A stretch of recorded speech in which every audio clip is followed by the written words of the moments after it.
All right, folks, here we are. Welcome aboard to the Open Mic program here on the Sports Talk Nation on YouTube. I'm your host, Michael Cohen. Robert Villarreal will join us in just a little bit. Glad you are joining us here this evening, folks. We got a great show for you today. We are going to preview the 2017 Chicago Bears out of the NFC North. The Bears who come into the season with low expectations, if you will, but also in a division that a lot of people expect the Green Bay Packers to run away with this year. Green Bay, of course, has one of the best teams in the league. They have the best quarterback in the league, and Aaron Rodgers, as we all know, and they are expected to run away with this division. But there are three other teams in this NFC North, and one of them that is very interesting to talk about throughout the course of this year will be the Chicago Bears.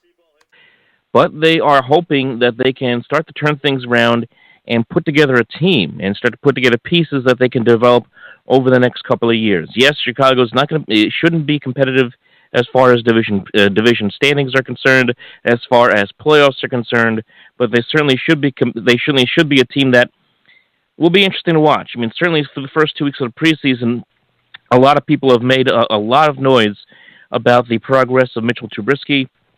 Here's a guy who really got lambasted out of the draft. A lot of people were not really high on the pick. They were really not high on the Chicago Bears making that trade with the San Francisco 49ers to basically just flip picks and jump from 3 to 2 in the NFL draft this spring, and then pick Mitchell Trubisky as their quarterback.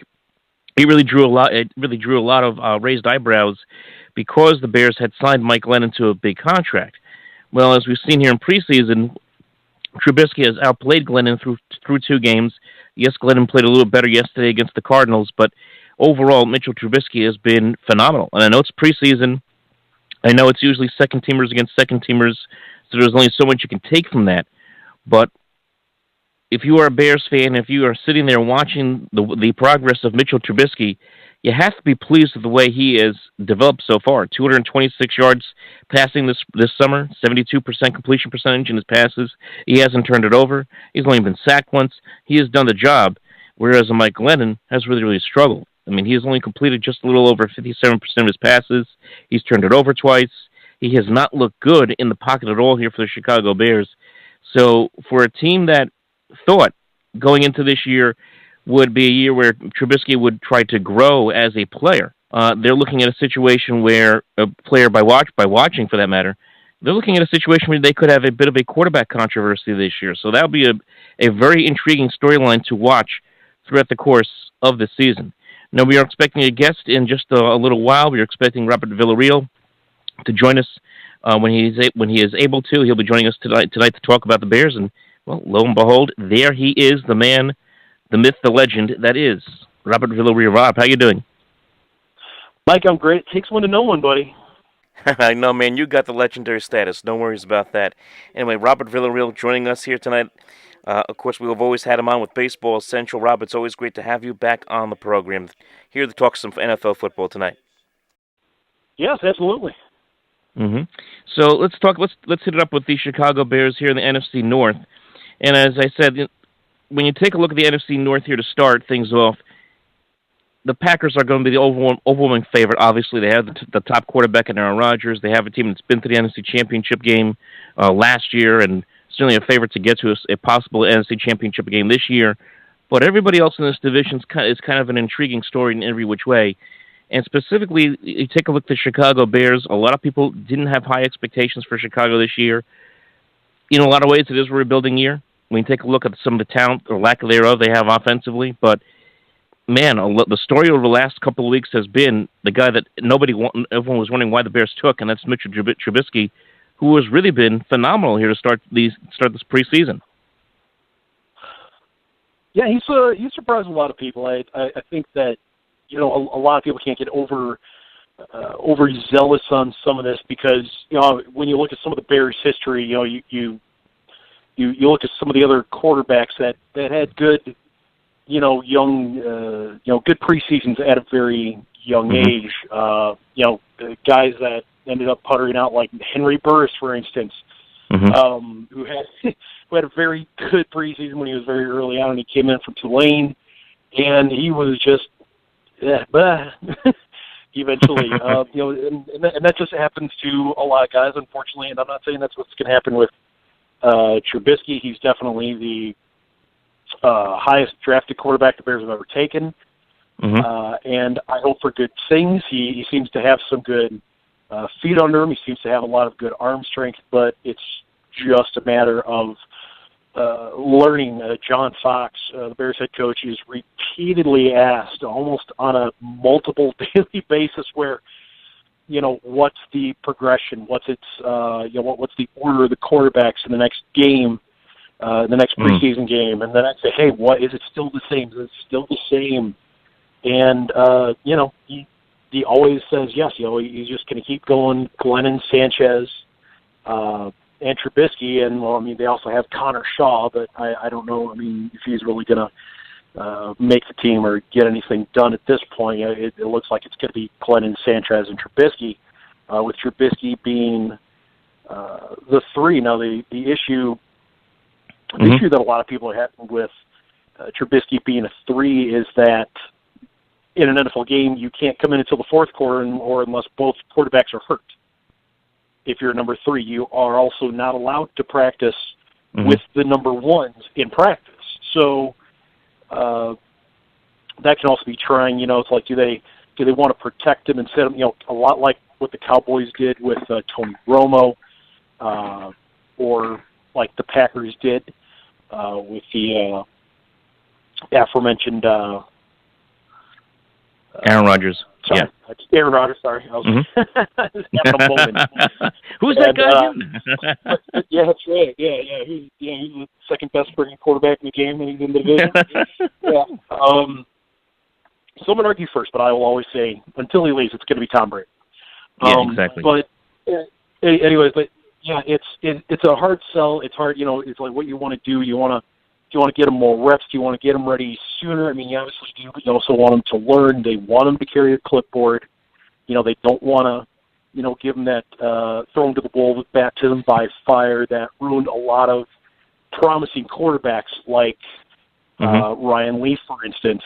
Not to say that was the reason for his kind of puttering out and his failure in the NFL, although he did make some money and have a decent quarterback. But even Peyton Manning, who went straight in and started for the Colts when he was a rookie out of Tennessee back in 98 or 99.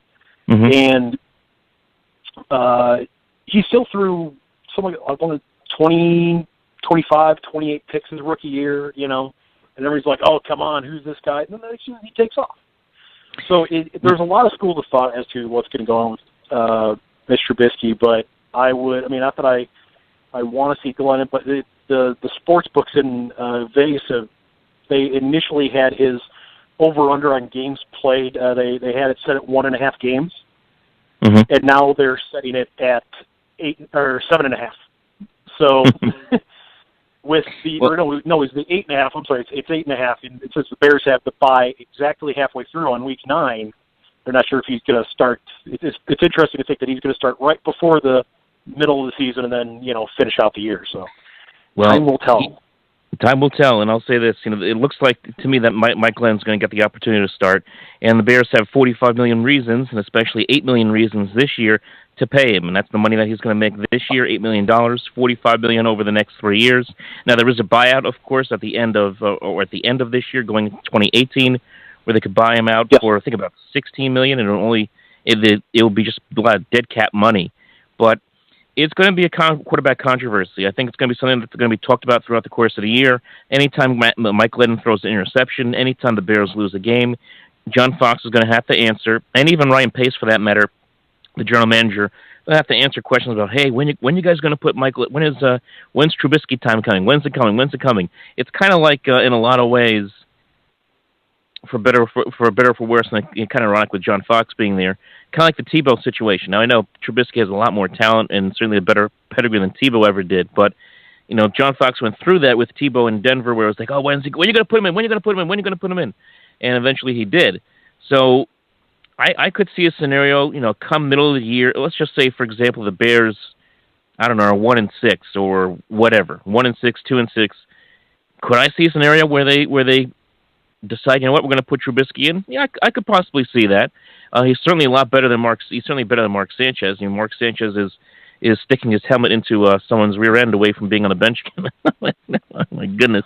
He definitely is, but you know, Sanchez is definitely there to be teaching. I definitely think that's the reason that he was brought in, was to share a lot of game knowledge and experience with Trubisky. Exactly. So I mean, I could certainly see the scenario. It's such an odd situation because Glennon feels he could be a starter. He's got paid to be a starter, and he's basically kind of just playing a role where he's just going to be keeping the seat warm until the kid's ready. Such an odd situation, really is. Yeah, and he wants the opportunity to play, obviously. Anyone does. Everyone wants the opportunity to play. They want the opportunity to start. They want to prove themselves. You know, he's been a backup for a while, and he wants to show that he can compete and he can win the job, and he may just do that. I think that even if he doesn't win the job, he's still going to be given the job. Even, you know, if he doesn't do that well in the preseason, he's still going to be given the opportunity at the beginning of the regular season to show what he's got. At the same time, I don't think that you're going to see a lot of opportunities for Mark Sanchez to start or anything like that, but it's really hard to say because, you know, different on how they really want to go about, training Trubisky and teaching him. You know, we want him to carry the clipboard. It really sounds like, you know, hell or high water, you know, Glennon's our guy. He's going to start until he absolutely can't start, you know, going out with a cast or something like that.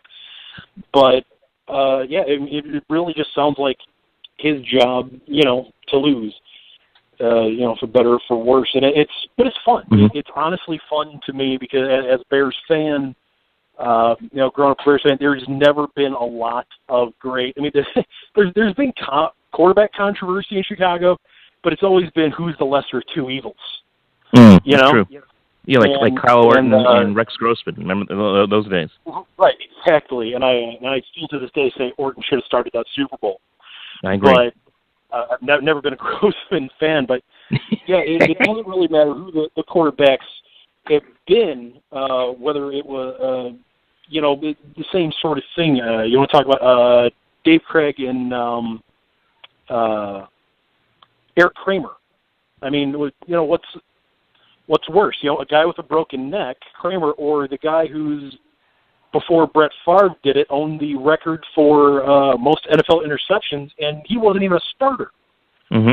So that's, you know, that's always been the way it is in Chicago. It's like, well, we just kind of take what we can get. And honestly, you know, as opposed to what anyone would say, and they we don't like Cutler's attitude or something, he's still statistically the best quarterback Chicago's ever had. And he wasn't bad. He wasn't a bad game manager. He changed offenses, and he changed. His thing though was his attitude. That was the thing that bugged a lot of people.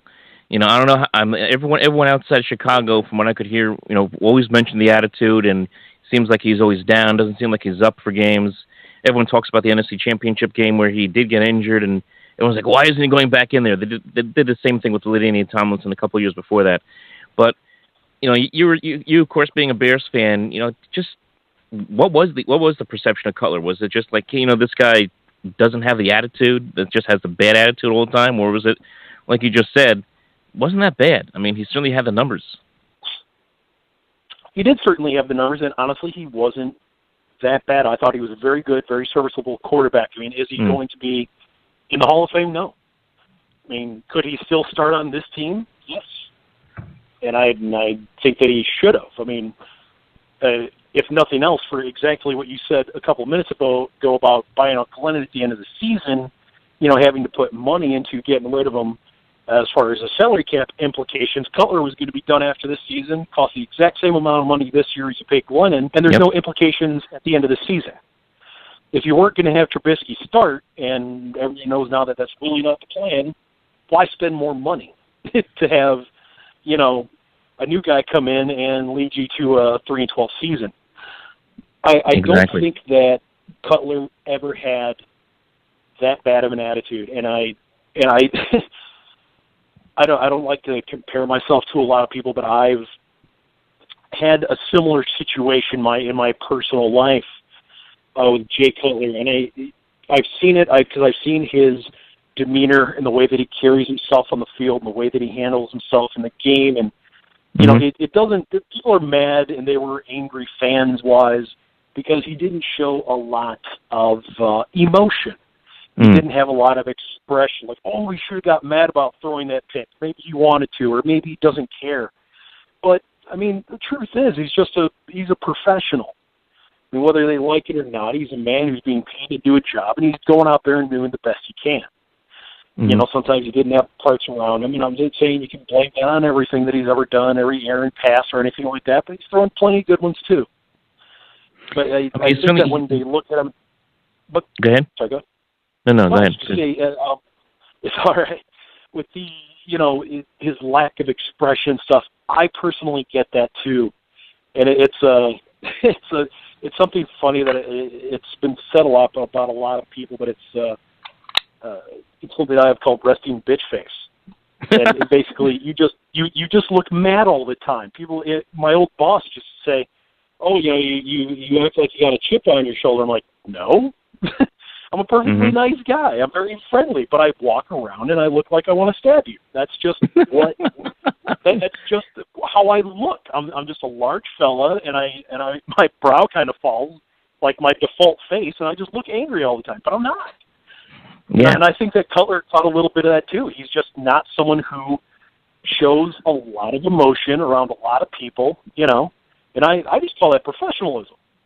He doesn't need to sit there and yell at people on the field. What's it going to do? What's it going to help?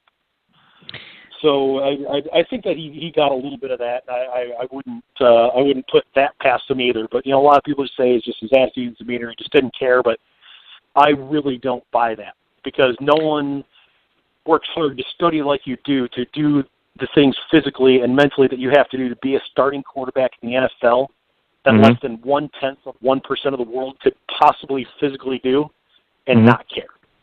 No, you make a great point right there for Cutler, and I mean, the guy has always had the talent. He's had the arm strength.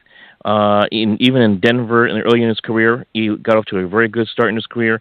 It's unfortunate that perception still exists, and even exists even when he went to Miami. See people running around Twitter and Facebook cracking jokes about some of his comments during the presser. They have the fake images of him smoking a cigarette while he's at the press conference.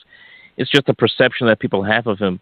I will say this: if he goes down to Miami and starts winning games, and Miami is in the wild card race for a chance to get to the postseason, people are going to say, maybe this guy wasn't as bad as we thought. So if he just ends up in a situation where, and look, Miami has a lot of good pieces around him, but if he can find a way to get into the postseason, I think there's going to be a little bit of a different perception of Jay Cutler. One thing about Chicago, a lot of people put all the blame on him, and I think you'll agree with this.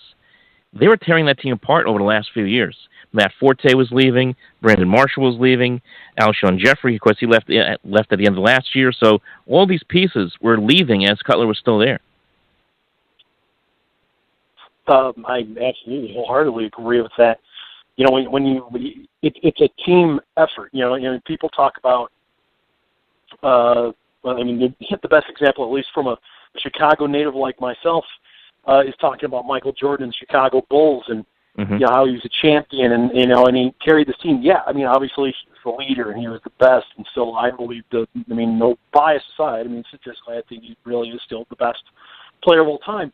But he couldn't do it without other pieces, and you can see that then in the 80s and the 90s, and even today, that unless you have that second or third guy who's at least an all-star caliber contributor to go with your MVP type player, you're still not going to win. And it doesn't matter if you've got 5 guys on the court or 22 starters on your team for football contributors.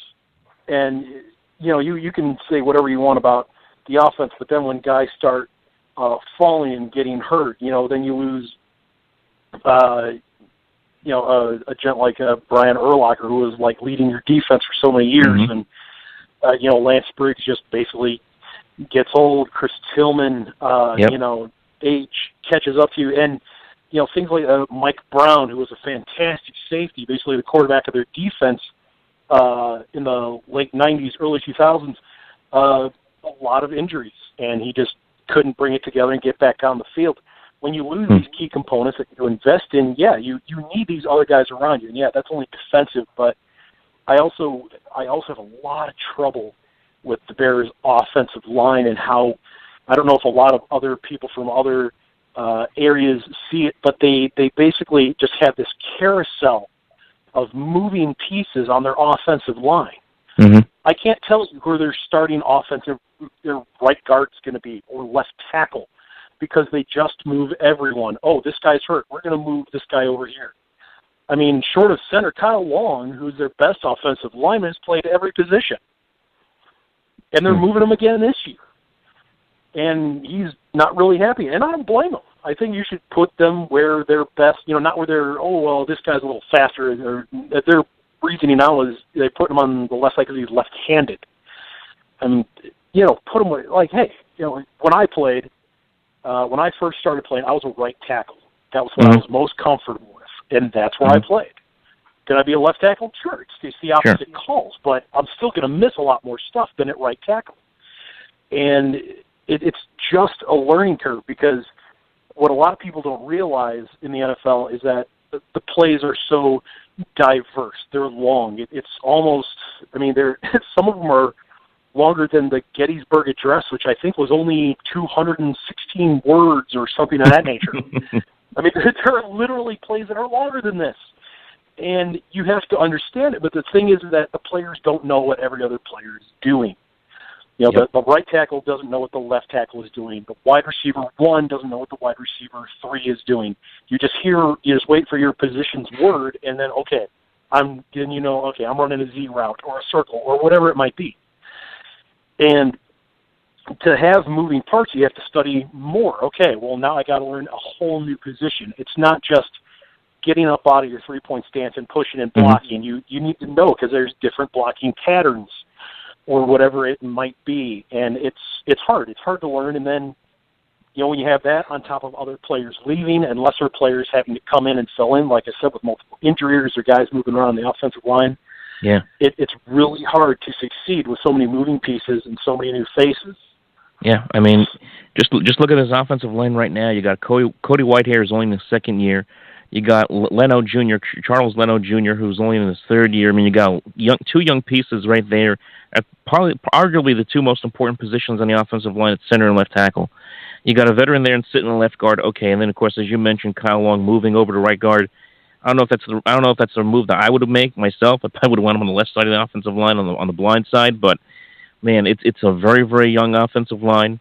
I look around the receiving corps outside of Victor Cruz, who's probably the only biggest name here in this receiving corps.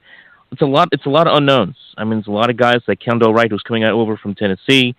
Meredith, who is only in his second, third year.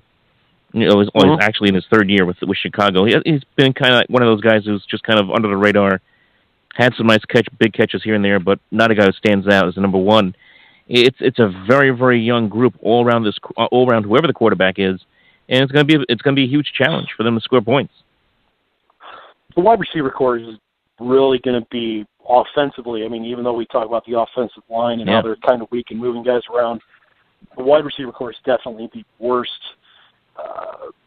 Has the worst potential anyway for producing, because like you said, they're Kevin White. They still love Kevin White. He's been hurt, but they're going to give him every possible chance. They're going to put him in for every play feasible to let him try and succeed, because he's still, to this day, even though he's played a little bit on and off, preseason games, regular season games, and then he's hurt, and then he's hurt again.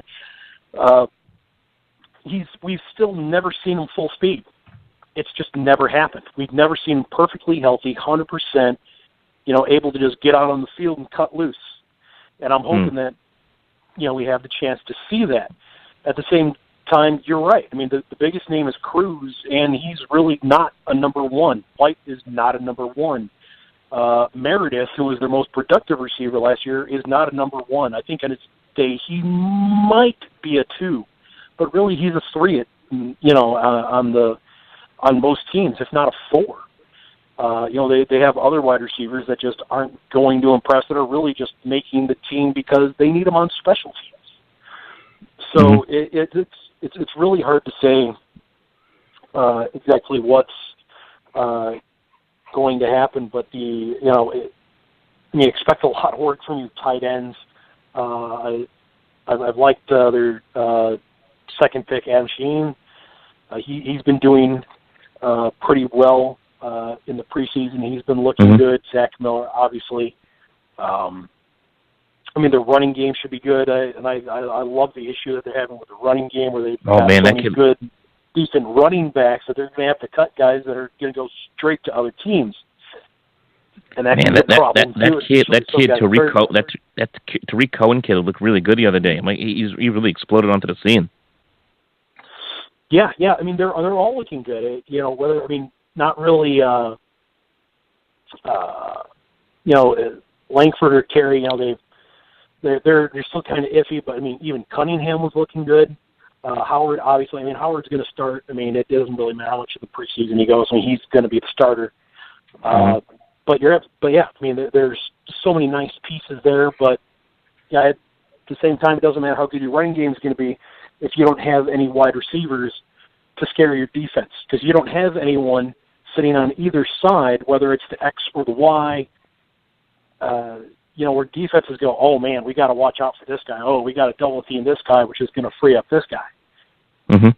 Excuse me. You don't have that with the Bears, so they're going to be able to, all opposing defenses are going to be able to cheat a little bit more on the Bears' run game, and I think more times than not they're going to win. It reminds me a lot of what I see here in New York with the Jets receiving corps, which could be one of the worst, if not even worse than the Bears. At least the Bears have Victor Cruz. The Jets wish they had Victor Cruz right now. I mean, you're talking about Robbie Anderson, Jalen Marshall. I think both of those guys are going to be suspended to start the year for different violations. So then you're talking about going down the pecking order of Peke and Hansen. It's just not good. I mean, if you would say, just for lack of a better comparison, the Cameron Meredith of the Jets is Quincy Enunwa, and he's out for the season. So while the Bears receiving corps might be pretty bad, this may not be the worst. I'm just saying, it may not be the worst. No, maybe another team there. No, it's not going to be the worst. Short of someone like Eric Decker, I mean, I couldn't pick any of their wide receivers out of the lineup. No. It doesn't wide receiver. I mean, aside, like I said, besides Decker or Forte, they're even talking about Josh McCown starting possibly. Yep. Which is just, well, I mean, as a Bear fan who got to see him, that's just appalling. I couldn't feel worse for the funeral that's going to be at Jets game 16 times a year. Let's admit it. I mean, this could be the race to the number one pick. The race to the number one pick. Yeah, absolutely. Yeah, it's a race for it's definitely a race for futility. Oh my goodness. I think there are definitely a couple other teams that could get in there, but at the same time, there's been a couple teams the past couple of years that haven't been great that I think can surprise some people. I think Tennessee is really going to surprise a lot of people this year. Jacksonville, I think, could do some things if they really try. Even San Diego. I mean, there's a couple teams that can really, do something. It's really hard to say who's going to come out ahead, who's going to get in the playoffs, especially this early. I mean, aside from the fact that I'd put all my money on the Patriots right now, and there's no one's giving me any reason not to. But I wouldn't put any money on the Jets right now. No, I wouldn't put money on anybody else other than the Patriots myself. I mean, unless Tom Brady gets carted off the field, they're the favorites to win the Super Bowl again, as would be expected. The one thing that's a positive for the Bears, I'll say this, might be their defense. I mean, they do have some guys who can make some plays there. Akeem Hicks came on strong last year.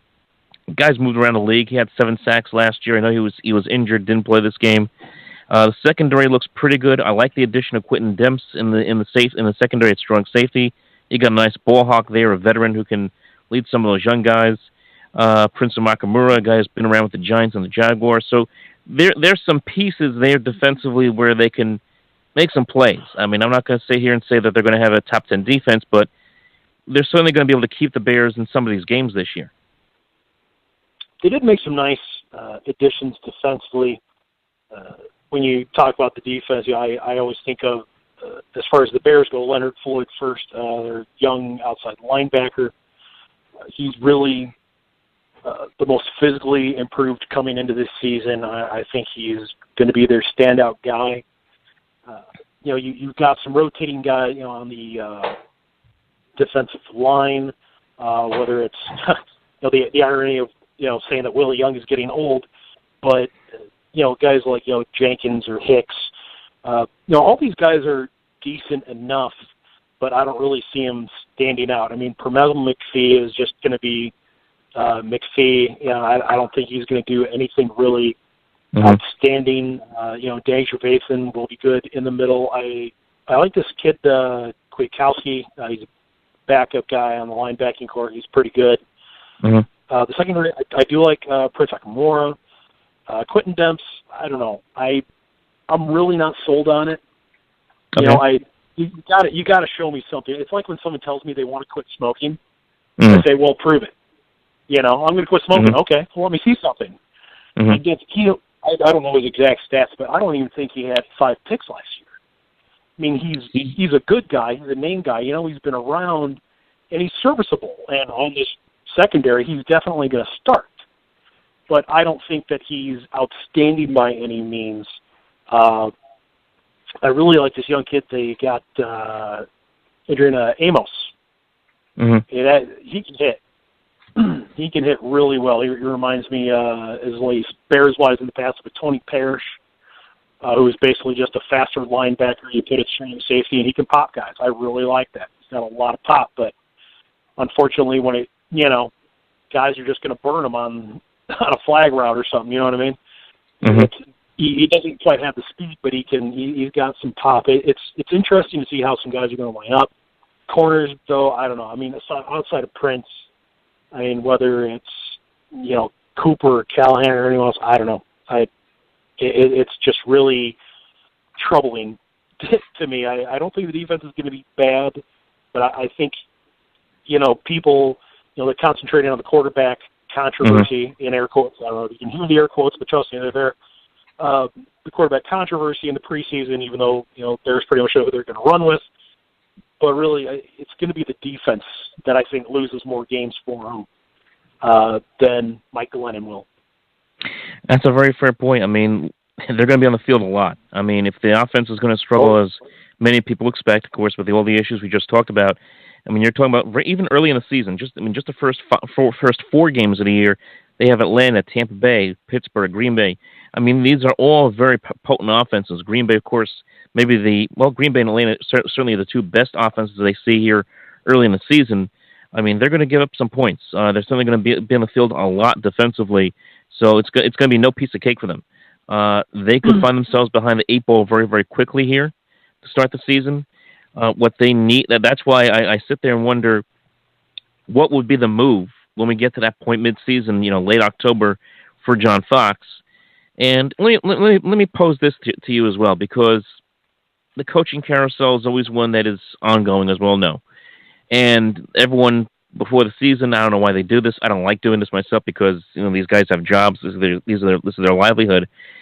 I wonder, with the addition of a guy like Trubisky, who is a young guy, it's obviously a guy that they feel that's going to be their future. If, let's say, they get off to a rough start or even have a really, really bad season, as many expect, do the Bears move John Fox, or does John Fox just say, at the end of the year, see it? I mean, it's certainly a question that's going to be out there throughout the course of this season that's just kind of looming over this team right now. Well, with not even 10 wins yet as a Bears head coach, I mean, it's going to be talked about the entire season, and it's already being talked about. But I don't think that John Fox is going to be going anywhere. I don't know if they want to change head coaches. They believe in him. The front office believes in him. They believe in what he's doing. Obviously, they have a young GM, and they're not going to move the GM until they give him a chance with a couple of years for his own head coach. But I think that he really wants to give John Fox a chance. I hope that after, I think Vic Fangio, the defensive coordinator, is done after this season, so I hope they re-sign him. He's a pretty good defensive head coach, although I prefer a 4-3 over a 3-4, but hey, whatever works. Everyone's got their thing. But I think what can hamper the Bears the most is their offensive coordinator, who's Dow Loggins, and it's really just inexperienced. He's just not. He doesn't really have a lot of time under his belt doing the job, and I think that can hurt them the most. Just lack of time in. Not that he's not trying, but he doesn't have a lot of. I keep saying really experience, dealing with different situations, defenses, and things of that nature. He's a young guy. I think he's younger than me. I'm 38. So, he's relatively, as far as that coaching goes, he's a pup. Yeah. I know there are younger guys, but at the same time, experience speaks for a lot when you have to deal with a lot of these situations and really on a professional level, like you just said, when a lot of men's livelihoods are up for grabs, it could be detrimental to someone's employment opportunity, whether it's Absolutely. someone under him, like an offensive or, like a defensive backs coach or a linebacker coach, or even basically his boss, his direct boss, John Fox. What a lot of people don't realize is there's a lot of head coaches, especially like John Fox, they're more managers. They do a lot more, I'm going to oversee the whole thing. You run the offense, you run the defense. And it's not always that way, but this is the way he does it. And then he just kind of works with everyone and, makes a random call or, steps in. Hey, I think I do want to do a run here, or, let's work on this. And he just kind of oversees the entire thing, whereas other coaches are like, even very famously the Bears won the Super Bowl. Mike Ditka ran the offense.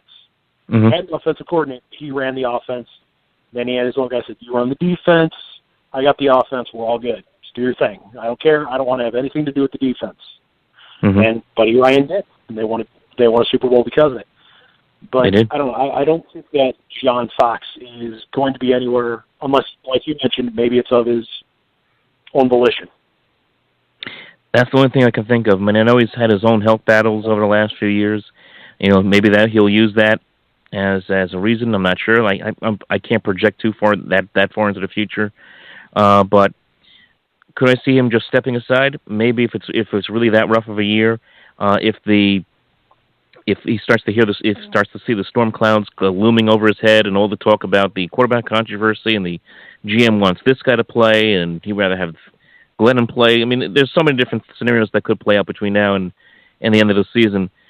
So we'll see how it plays out. That's the number one thing here for the Bears. But I think the biggest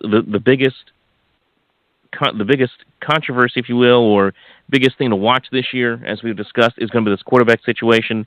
And then really everything else that just kind of falls into place. Which of these guys that are here that are young, specifically in the offensive line, and also in this receiving core, who's going to step up? That's going to be the biggest thing for them. If they can get a couple of these guys to really step up big time and prove their worth and prove that they can be part of this team for the future, because that's what this year is about, rebuilding this team for the future, then going forward, 2018, 2019, obviously, you're looking at a team that has certainly a much better outlook than they do at this moment. Yeah, they do, and the future is always bright. It's hard. It's hard to tell the future, but it's really easy to see the present because you're there. And the present does not look great. I don't foresee a lot of great things this season, but this is how it works. This is how it works in every major sport, whether it's hockey or anything else. Eventually, you're spending too much money on contracts. You got to get rid of guys or age. You got to bring in young guys. You got to grow them, and then you have just this nice window once you get them over a couple of years, just like the Bears had in the early 2000s, where they have this nice 4, 5, 6 year window, and if we don't get it done here, it's not going to happen. And we got to rebuild again. It's exactly what happened.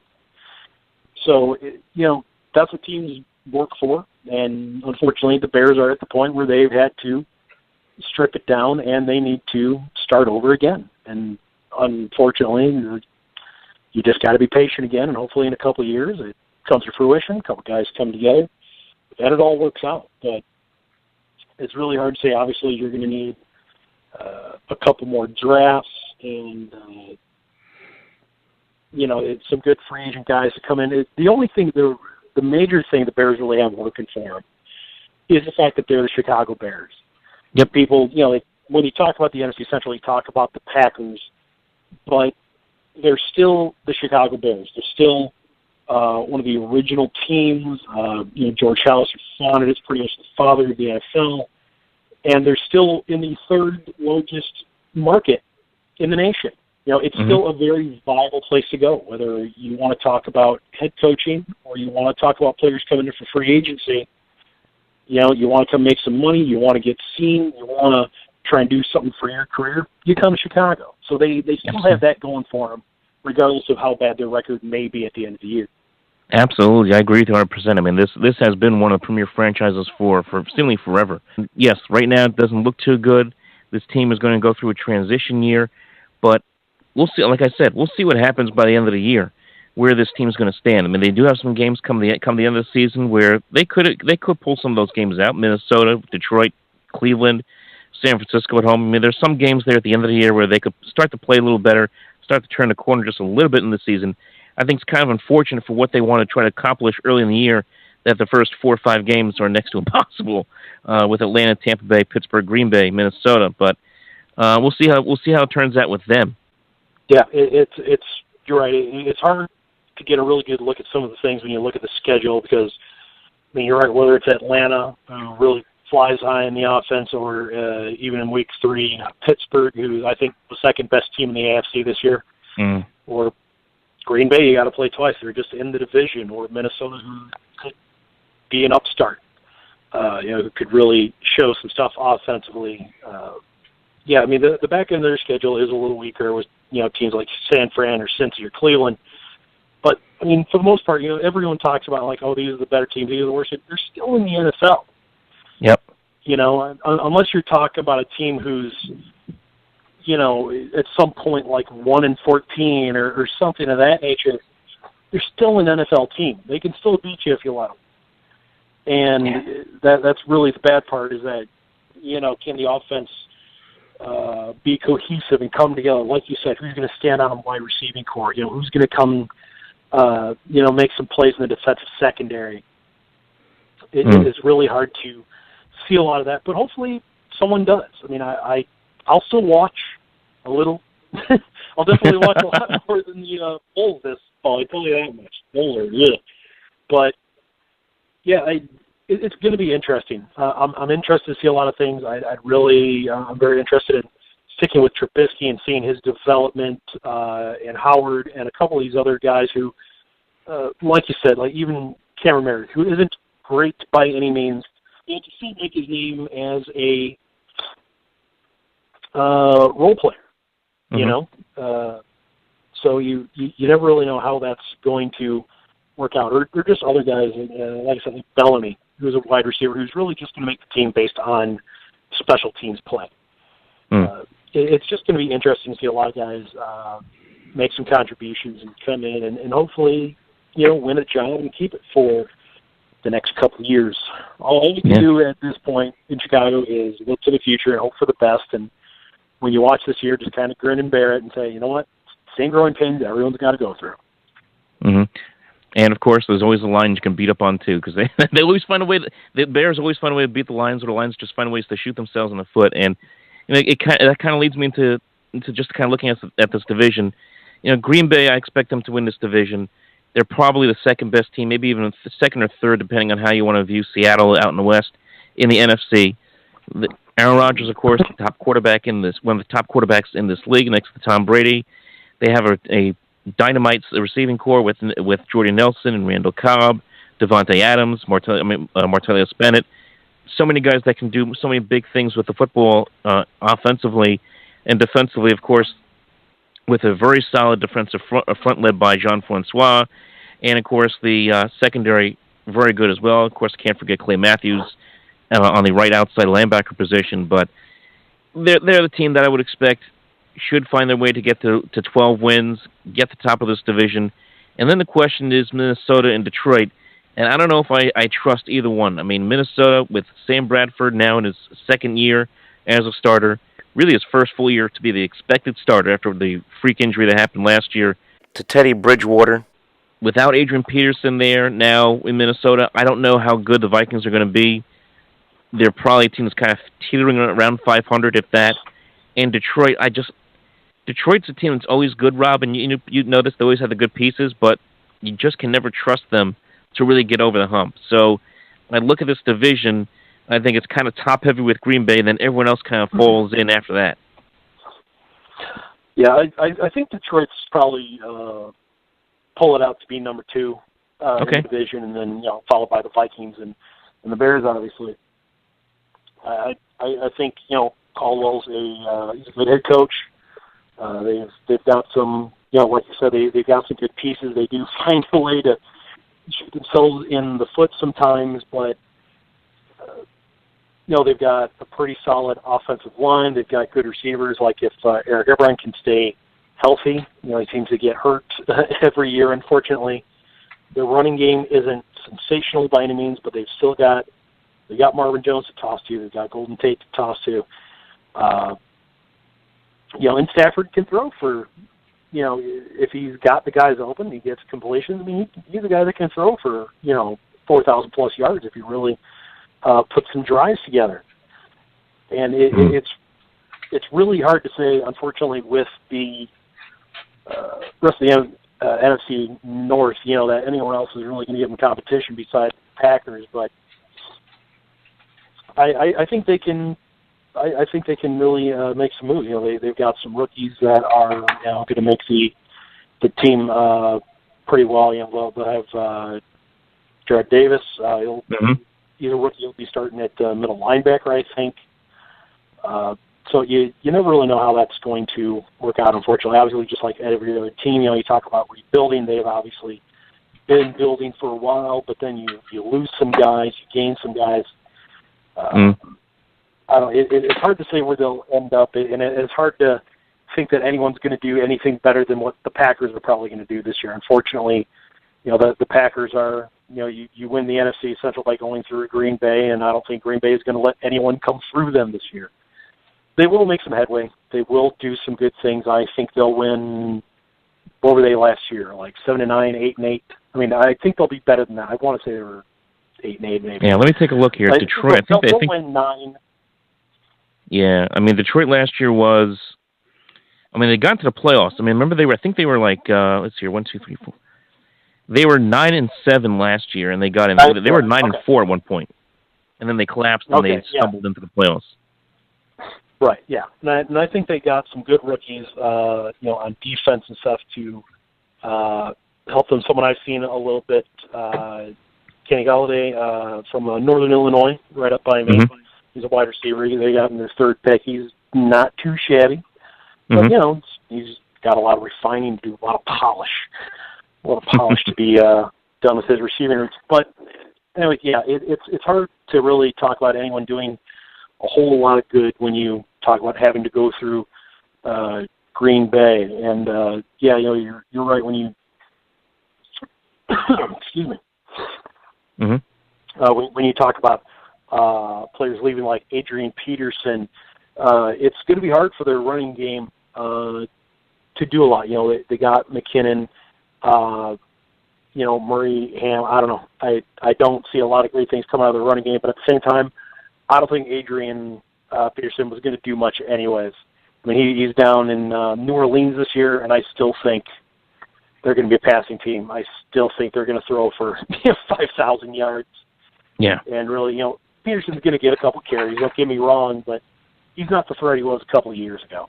And yeah, I agree with you. I mean, Adrian Peterson. Adrian Peterson's a change-up player at this point in his career. I mean, he's nothing special. I mean, at this point anyway. Plus, is he still going to be a Hall of Famer? I don't know. I mean, we'll see what happens when we get to that point, but he's not the player he once was. I mean, Minnesota's kind of hoping that Dalvin Cook becomes something. He was their first pick in the second round. Like, they didn't have a pick at all in the first round because of, I think they had a couple of trades on the first round that got him out of there. But their first pick was Dalvin Cook. We'll see what happens with him. 1,700 yard back from Florida State last year. Is he gonna blow up on the scene like Adrian Peterson did about 10 years ago? Probably not. Going to get something out of him. I don't know what they're going to be able to with an offensive line that's also seen some flux in Minnesota. So we'll see what happens there. Yeah, I think of all the young running backs, I'm most looking forward to seeing Cook run. I didn't get to see a lot of him, as he played in the ACC. Yeah. But I've heard a lot of good things. I've read a lot of good things. So I'm honestly happy I get to probably see him for 2 games this year, or possibly more, since they also, I'm right on the Wisconsin-Illinois border, so I can also catch a couple Green Bay games here or there. There you go. So it'd be good to, see, not that I want to watch Green Bay, but, for scouting purposes and being able to see some of those players, it's pretty good to get a little extra insight. But yeah, I think that Cook can do well. I think that, given time, I can't say that he's been doing exceptional in the preseason, but I think that he's been doing better than their other veterans as far as the Viking running backs go. So I think he could definitely earn a starting spot. But the Vikings run with the same sort of issue that a lot of teams like the Bears also have. They've got a good tight end in Rudolph, who I've been watching for years. I'm a Notre Dame fan. But, outside of that, where are you going to go? There's not a lot of great receivers, just like the Bears. Who do you throw to? I can't, tell you one guy who's, I haven't really looked, but I can't tell you offhand, besides maybe Diggs or some of that nature, who's even on the receiving corps besides Diggs and Rudolph. So they're kind of a no-name group. They're kind of a no-name group, really are. Right. I mean, it's really what you can put together, and what Bradford, can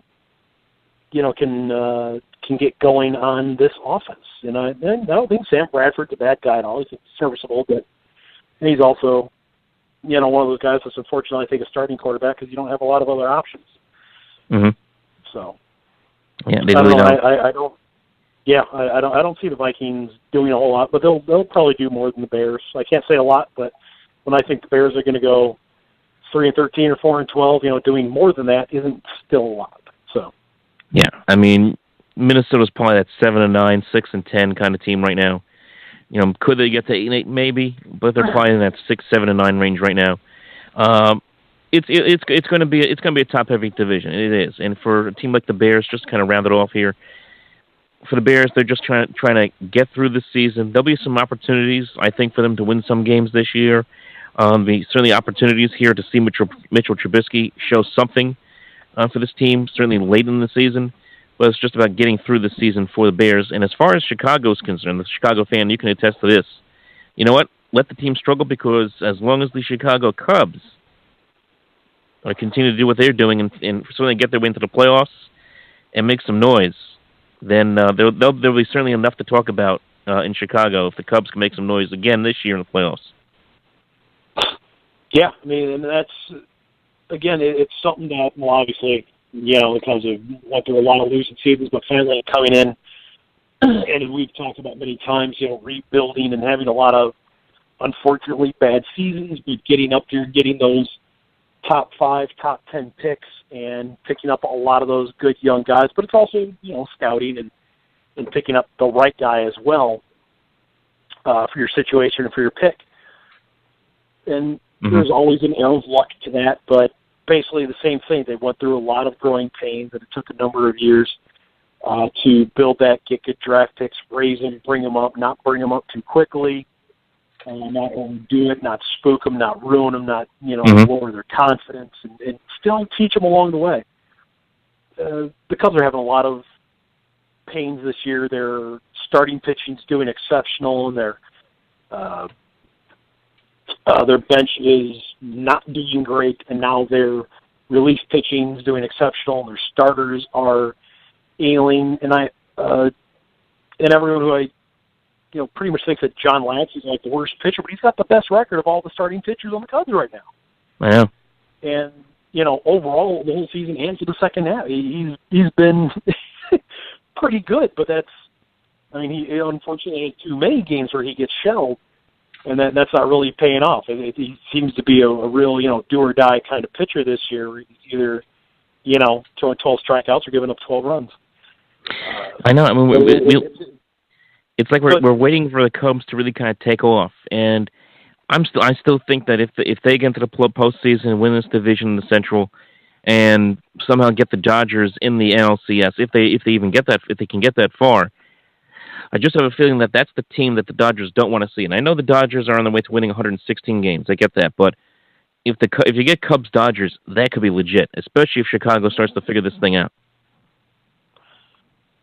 Yeah, the Dodgers, much like last year, they've got a lot of really good hitting. They do a lot of timely hitting, but the starting pitching is what's going to hurt them. If they had more depth in the starting pitching last year, I think they could have even beaten the Cubs. Not that I want them to, obviously, but I think that and unfortunately, a lot of teams could give the Cubs a run for their money. I've been saying the same thing you just said. For a lot of seasons, they've just got to come together. They just got to come together, and unfortunately, it's like, okay, it's almost the All-Star game. They'll come together afterwards. And then they seemed like they were, and they won a good bit. I want to say they came out of the All-Star break maybe like 10-4 or something of that nature. Like they seemed to be kind of rolling, and then they fell apart again. And they just can't seem to get their hitting going, and then they got some injuries, and now they don't know, who they want to start or where they want to go. I mean, like Russell's hurt, and I think that when he comes back, they're going to put him at short, and I still think they should keep Baez at second. So what are you going to do with Zobrist? Mm-hmm. You're paying him this ton of money to be a role player, sit on the bench, or just come in and play a bunch of different positions. I don't know how it's going to pan out. I feel like the season has really just been too tumultuous. Not that they can't pull it together. Like we always say about professional sports, they are professional. They are paid to do a job. So we, at least as a Cubs fan, we hope that we can do it. But I don't know. There's a lot of good baseball out there being played this year in the AL, especially the AL East and the NL West. And between the two of them, whether it's the AL East, the NL West, or the Houston Astros. Houston Astros in the West. It's going to be tough. It's going to be very, very tough. Yeah, you're talking about it's going to be a rough ride, and I'd love to see the Cubs go back, but there's way too much competition, and there's way too many teams playing much, much better baseball than they are this year. I hate saying that as a fan, but as a as someone who looks at a lot of this, tries to look at everything from third person, from the outside looking in on all the perspectives. It just doesn't look bright for the Cubs. I always hope for the best, but like I said, if those couple teams from those divisions didn't win, I'd be surprised. Yeah, well, we'll see what happens. We'll certainly talk about it when we get to that point. Rob, I want to thank you, man, for coming on, talking some Chicago Bears football, little NFC North as well, and baseball. Again, folks, you can follow Rob on Twitter. That's at Rob M. Villarreal. That's at Rob M. Villarreal on Twitter. Rob, thanks a lot, man. Hey, thanks for having me, Mike. Always a pleasure, my friend. Thank you. All right, man. Take care. Yeah, you too, my friend. All right, take care, man. Folks, we'll talk to you next time right here on the Open Mic program.